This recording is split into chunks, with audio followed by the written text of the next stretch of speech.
Oh,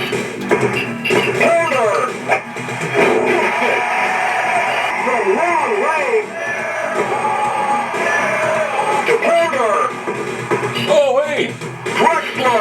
I'm so sorry I didn't see you guys there. I'm so embarrassed. It's crazy that Michael Jordan is not in this NBA Jam game. It's like he was afraid to be exposed in a video game also or something. I'm playing against the Drexler of Portland from the 92, 93 era when Jordan played him in the finals. The weak-ass teams he played in the finals. The Drexler was the only Hall of Famer in that. Anyway, we'll get to that in a minute.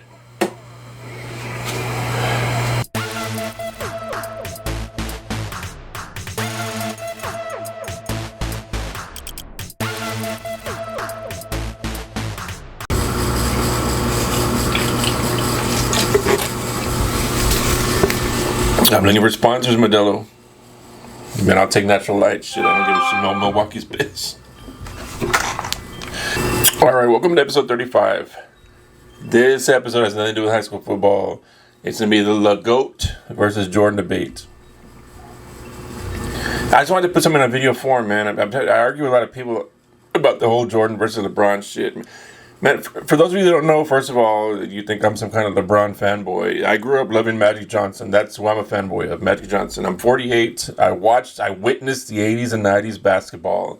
So I'm not some kid that doesn't know what the fuck I'm talking about. I witnessed it. And I loved Jordan growing up, man. I even showed my friend a paper mache creature I created back in the 9th grade art class of Jordan doing the fucking this bullshit. I was a Jordan fan when I was young, man. I mean, Magic Johnson was my favorite player. I was a Magic Johnson fanboy, but everyone loved Jordan. I had the Wheaties. You would collect those Wheaties from the Wheaties cereal. They had 4 different posters they would put in the cereal you can collect with Jordan. I collected all those, yada yada, whatever. But I was a Jordan fan, man. And still, like, not even that long ago, social media became popular, Facebook became popular, and you just start seeing all these fucking Jordan fanboys all over the internet just completely rewriting history, man.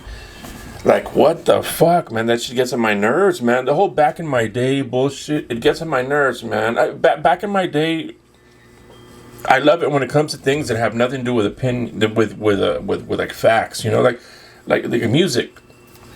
I'll always argue that the 80s music's the best. I'll always argue that 80s movies are the best as far as like the whole cheesy thing they had. It's what you grew up loving, man. It's the nostalgia factor, man. Saying nostalgia out loud, it makes you look. The only reason the whole Jordan versus LeBron thing is even a debate still is because nostalgia factor. It's just nobody in their right mind watches these two guys and thinks Jordan is better. Nobody. LeBron has had a prime for 20 fucking years. We have never seen anything like that in any sport, regardless of, forget about just basketball, man. We've never seen that in any sport.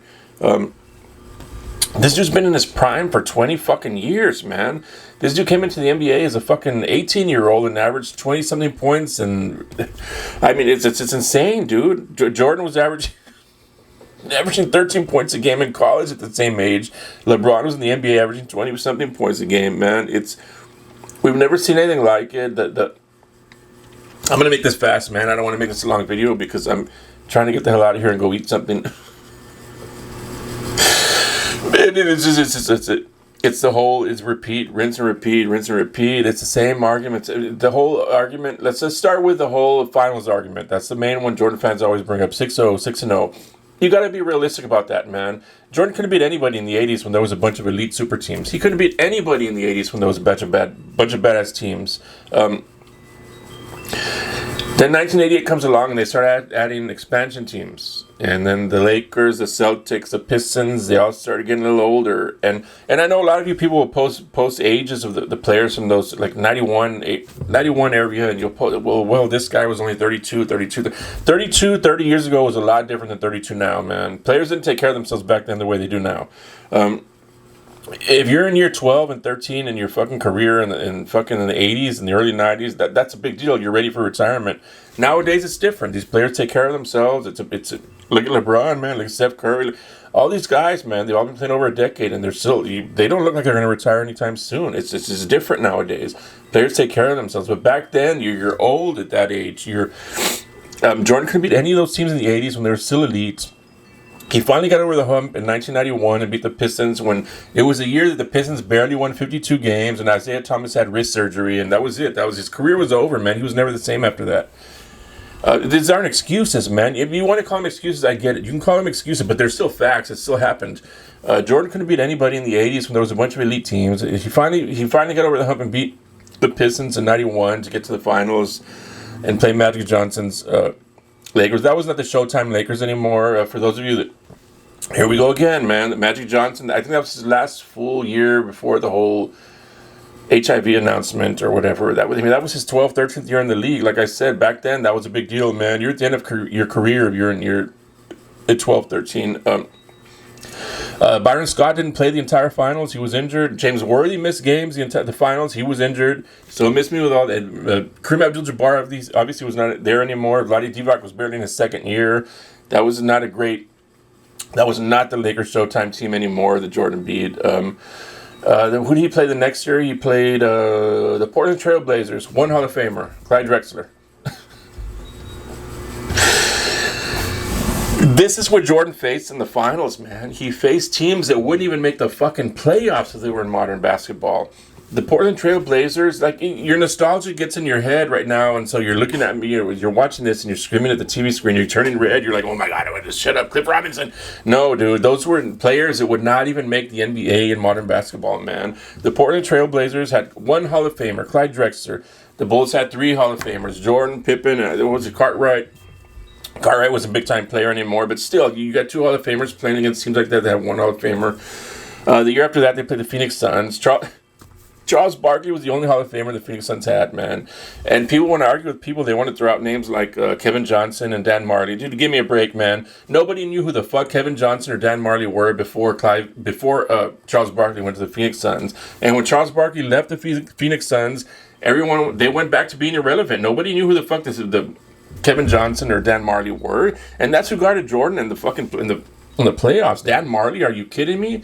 You want to point to all these? Jordan had this many. Jordan was guarded by scrubs in the finals, because the thing about the '90s was the better players in the '90s were usually not the guards. It was a big man. It was the centers. So usually, and then you had Scottie Pippen, who always guarded the other team's better player. That wasn't the center. It was always on Scottie Pippen to guard the other team's best player. That's in my opinion. That happened. We all saw it. When you can go back and look now, we all saw it. Scottie Pippen guarded the other team's best player when it wasn't the center. So that's who Jordan played in his third finals, man. Dude, Jordan's Bulls were the favorite in all six finals. So this horseshit fucking argument that 6-0, Game 7, what's that? Get the fuck out of here, man. Jordan played scrubs in the finals compared to what LeBron's played, man. But I'll get into LeBron's finals appearances in a minute. But let's get that's the first three finals, first three-peat for Jordan. They played a bunch of garbage in the finals. They played garbage in the playoffs. And Jordan fans will come at me with, Reggie Miller and the Pacers, Patrick Ewing and the Knicks. Exactly.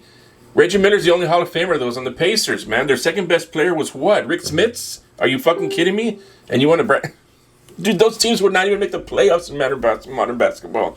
The Knicks were Patrick Ewing and what? John Starks? John Starks would not even make a roster in modern basketball. Just be realistic with yourselves, man. It's just get the nostalgia out of your head and just keep it real. The second, and then he retired for 2 years to go.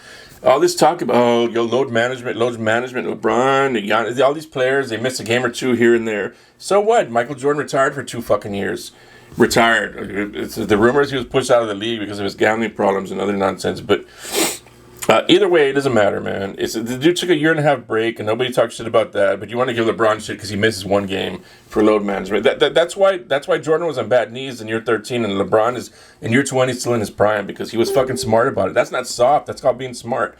You're in year 20 and you're still in your prime. Shit, that's fucking smart. Fuck what dumbass fucking Jordan fanboys think because they want to. You're soft. The soft league. We'll get into the soft league bullshit later, man.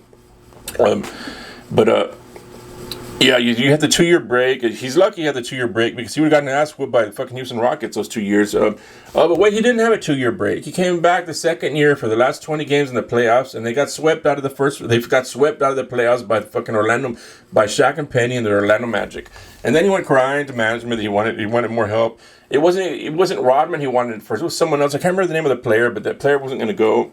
So they end up getting Rodman. This idea that Jordan never asked for help is a bunch of horse shit. His last 3 years in the league with the Bulls, he would only sign one-year contracts. He would only sign one-year contracts because he wanted to make sure he was going to get the help he needed. So this horse shit about it, his owner comes out and says he never asked for a bullshit, man. You want Jordan to like you, so you're going to say what you got to say. We all lived through it. We all saw it, man. Jordan was only signing one-year contracts the last couple of years of his Bulls years because he wanted to make sure he was going to get the help he needed or he wasn't going to keep signing. This happened, man. This is not my opinion. This is facts. And so the second three-peat, arguably the best team Jordan ever faced in the finals. This is what most people say is the Sonics when he played the Sonics. That year that year the Bulls won 72-10. He played the Sonics that year in the finals. Gary Payton. Gary Payton was the only Hall of Famer on the Sonics team, baby. I mean, you all can fucking cry at the screen all you want. You can, Gary Payton was the only Hall of Famer on that Sonics team. Jordan's Bulls team had 4 Hall of Famers and the greatest coach ever. Can you imagine if that was LeBron's resume? Can you imagine if the best team LeBron ever faced in the finals was LeBron had 4 Hall of Famers, and then the best team he ever faced in the finals was maybe like that Heat team he had, where Jimmy Butler was the only future Hall of Famer? My God, man, that's how weak the 90s were. The 90s were weak and watered down because of 6 expansion teams that were added after the 1988 season. It's just reality, man. This is not my opinion, man. It's just reality. When you add 6 expansion teams to the league, it's going to water it down. That happened. That happened, man. Between 1988 and 1994, 6 expansion teams were added, and it watered the league down, man. It's happened, dude. The better teams in the 90s were teams that only had the one Hall of Famer and one superstar. That's the way the 90s were, man. It wasn't like that in the 80s, and then it wasn't like that after that.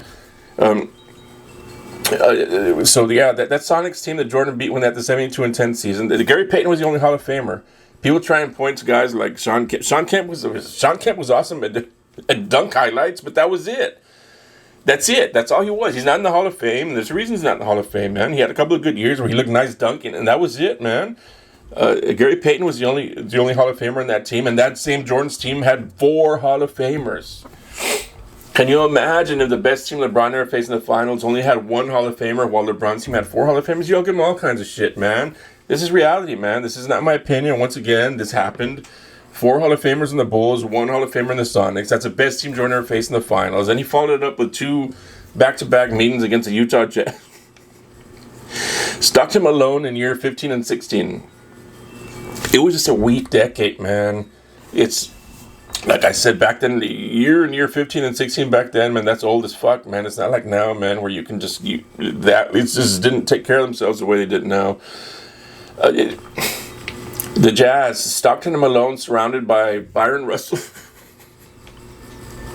Jeff Hornacek, and Greg Ostertag. 3 guys that would not even make the G League in modern basketball. If you're being honest with yourselves, they would not even make the G League in modern basketball, man. That's just facts, man. Karl Malone didn't even like Greg Ostertag. There was always all kinds of drama going on because he said Greg Ostertag was too weak. I don't need to say that for y'all to know that. Y'all can block it out of your minds if you want, but it's facts. We all saw it, man.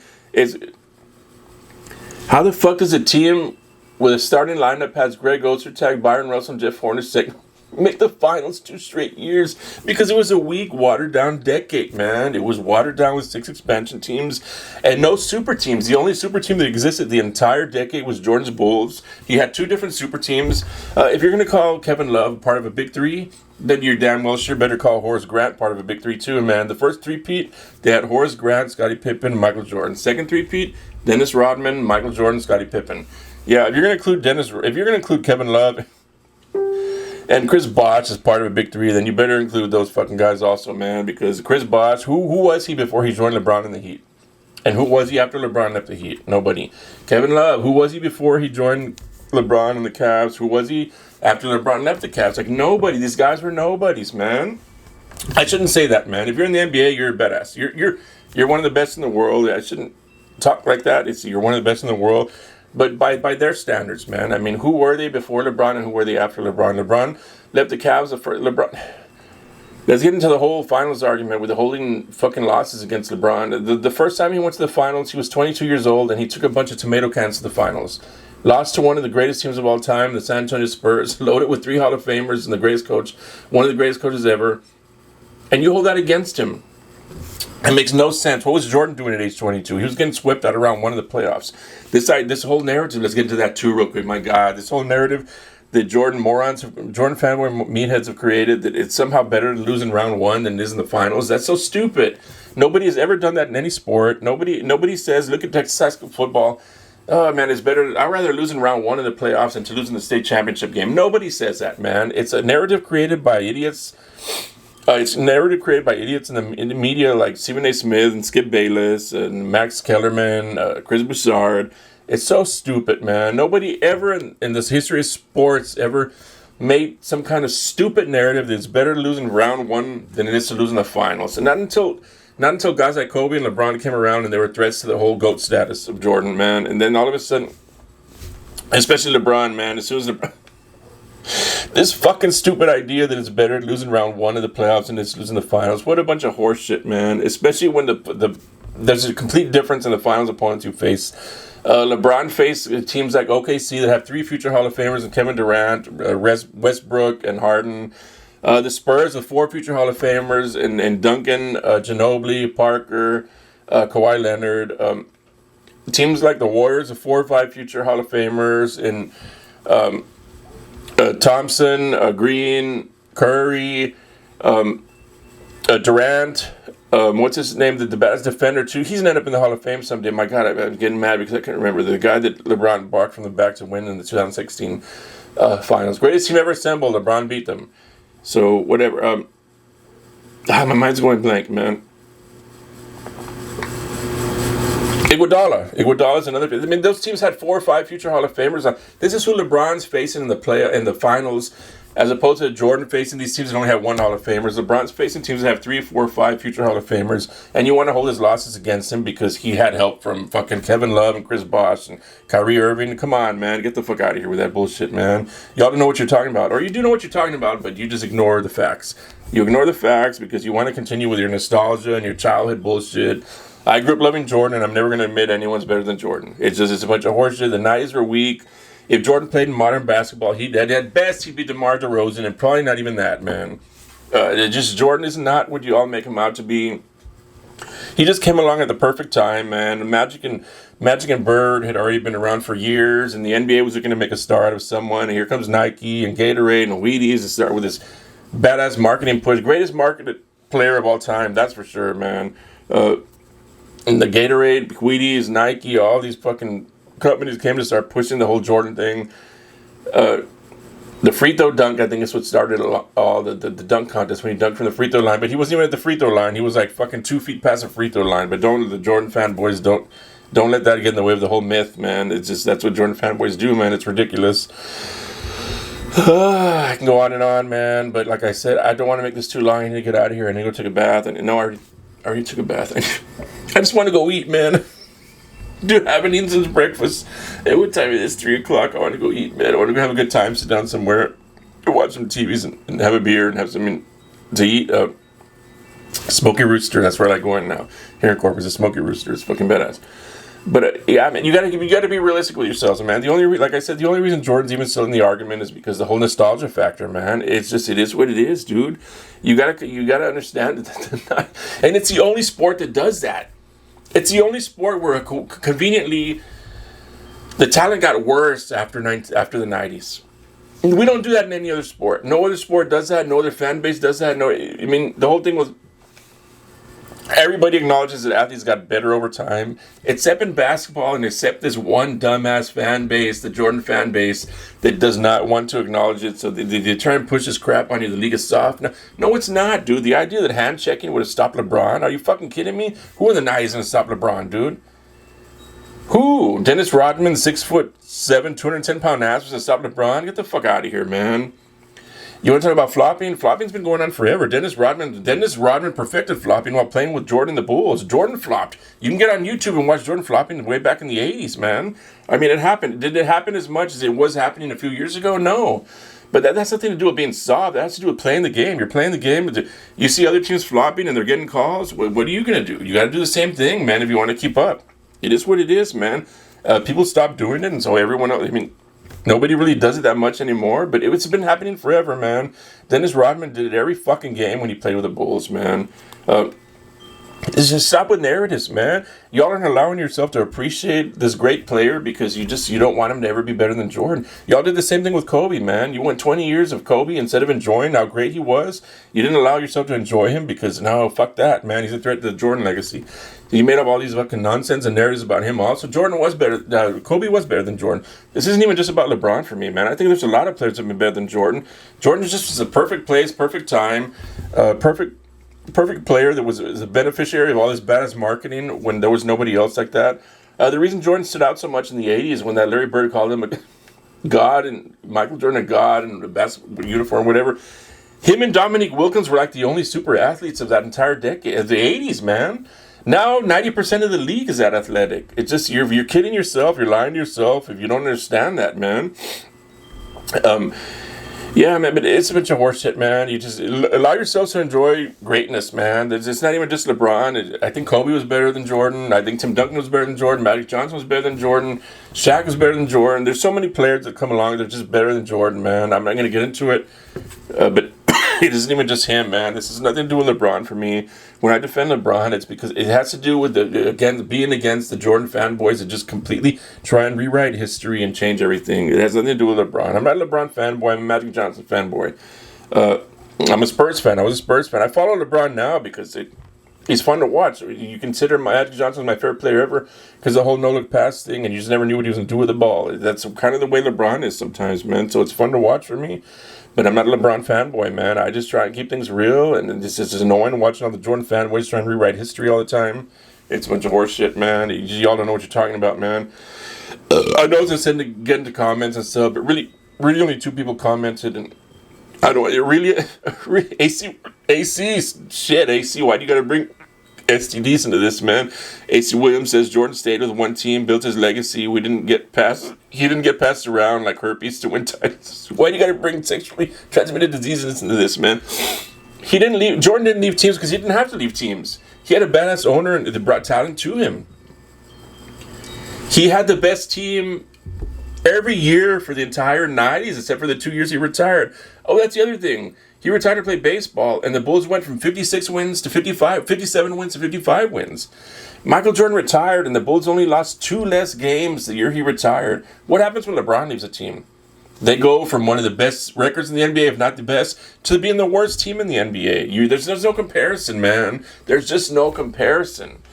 It's just you people, you deal in your nostalgia and your feelings, and you don't want to admit someone's better. Matthew Mounts has left a bunch of Matthew Mounts also left a bunch of bullshit graphics, man. I can't really talk about graphics on here. It's because it's all cherry-picked nonsense, man.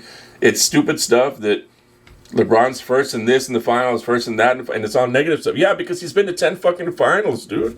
He's going to be the first in a lot of stuff. He's also the only person ever in the finals to lead both teams in every single statistical category. And that was a final series that he lost that you hold against him. But he led this finals in every single statistical category from both teams. And you hold that against him because he lost to a team with 5 future Hall of Famers. Get the fuck out of here already. Yeah, but that's just the only 2 people that really commented. Nothing but respect for AC Williams.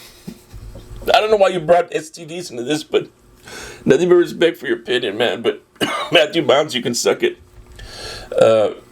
It is what it is, man. You got to get past the whole nostalgia and the childhood feelings. You grew up watching this guy, so you're going to say he's the best, and you're never going to admit someone's better. We've never seen anything like LeBron James, man. This is just in his prime in year 20, man. Jordan in year 20 was 5 years into fucking gambling and drinking. He was in bad knees already after year 13, man. That's why it's just, you want to brag about Jordan played all 82 games this many years. Well, that's why he was in fucked up knees in year 13, man. How awesome would it have been if he would have taken some time off every once in a while and we'd have gotten to see him a few more years playing in his prime. But we didn't, because that doesn't make someone a pussy. That doesn't make today's players soft. It makes them smart, man. It is what it is, man. They're smart for doing it the way they do, missing a game or 2 here and there, especially with all these back-to-backs. But yeah, man, this is not even close, man. Let's keep it real, man. LeBron James is the GOAT, man. We just never see anything like it, man. It's just Jordan. The whole Jordan thing is just nostalgia and a great marketing thing. But yeah, man. I just so many of you are like laying down right now crying because I just murdered all of you with my facts. But it is what it is, man. I'll I'll probably put out another one of these because, like I said, I'm trying to do this fast to get the hell out of here. But I know a lot of you are going to comment on the video, or at least hopefully you do. And if you do, that's good, because I'm going to make another one of these, like a part 2 to this video, where I get into more in depth of the whole LeBron versus Jordan stuff. So comment, put something in the comment section, like these two guys did, AC Williams and Matthew Mounts, and I'll get more in depth to it, man. Like I said, Matthew Mounts, I'm not trying to disrespect you with the graphic you put, but it is what it. You put a graphic of all the negative things that LeBron James leads the finals in, and it's all, well, yeah, because he fucking played in 10 different finals, so of course he's gonna have the most finals missed shots or missed whatever, swept in the finals. Yeah, he was swept in the finals. Jordan was swept in round 1 of the playoffs. You're telling me being swept in round 1 of the playoffs is better than being swept in the finals? No, you're either stupid or you're just, like I said. No offense to any of you. I don't think any of you are stupid. I just think you're living with a whole nostalgia factor. This is what you grew up loving. You grew up loving Jordan. You're never gonna admit someone's better. LeBron James is better. If you don't think so, you're either dumb or you're living in the nostalgia factor, and that can't help you. There's no winning an argument with someone like that, man. It is what it is. LeBron James is the GOAT. Suck it, all of you.